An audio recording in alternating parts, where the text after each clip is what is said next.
Friends, మీరు ఎవరికైనా professional గా మెయిల్ పంపించేటప్పుడు ఆ మెయిల్ సిగ్నేచర్ కొంచెం ప్రొఫెషనల్ గా ఈ విధంగా కనిపిస్తే చాలా చాలా బాగుంటది కదా.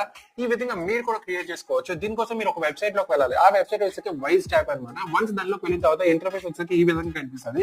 ఇక్కడ ఎడిట్ అనేసి ఉంది కదా, ఎడిట్ మీద క్లిక్ చేసి మీ డీటెయిల్స్ అని ప్రొవైడ్ చేయాలి. ఇన్ కేస్ మీకు ఏమైనా డిఫరెంట్ ఇమేజెస్ కానీ డిఫరెంట్ డిజైన్స్ కావాలంటే ఇక్కడ డిజైన్స్ ట్యాబ్స్ అని ఉన్నాయి. వీటిని ఎడిట్ చేసుకొని మీరేమో ఫైనల్ అవుట్లుక్ ని ఇక్కడ మనం చూసుకోవచ్చు. దాని తర్వాత ఓకే ఐఎమ్ డన్ అని క్లిక్ చేయండి. క్లిక్ చేసిన తర్వాత ఇక్కడికి వచ్చిన మీ అవుట్పుట్ వచ్చిన తర్వాత ఈ అవుట్పుట్ ని మీరు జస్ట్ ఇలా కాపీ చేసుకోండి. కాపీ చేసుకున్న తర్వాత మీ మెయిల్ లోకి వెళ్ళండి. మెయిల్ లోకి వెళ్ళిన తర్వాత ఇక్కడ సెట్టింగ్స్ లోకి వెళ్ళేసి మనకి సీ ఆల్ సెట్టింగ్స్ మీద క్లిక్ చేయండి.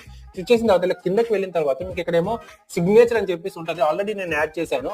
ఇన్ కేస్ మీకు యాడ్ చేయకపోతే క్రియేట్ న్యూ అని చెప్పేసి ఉంటుంది. దాని మీద క్లిక్ చేసి ఇక్కడ ఏదో ఒక నేమ్ ఇవ్వండి. నేమ్ ఇచ్చేసి క్రియేట్ మీద క్లిక్ చేసేసి ఇక్కడ మీరేమో పేస్ట్ చేయండి. ఈ విధంగా ఇక్కడ మీకు ఏ సిగ్నేచర్ డిఫాల్ట్ కావాలో సిగ్నేచర్ డిఫాల్ట్ గా సెలెక్ట్ చేసుకొని సేవ్ చేంజెస్ మీద క్లిక్ చేయండి. క్లిక్ చేసిన తర్వాత ఎవ్రీ టైం మీరు కంపోజ్ మెయిల్ చేసినప్పుడు మీకు ఈ విధంగా అయితే సిగ్నేచర్ ఈమెయిల్ అయితే కనిపిస్తుంది.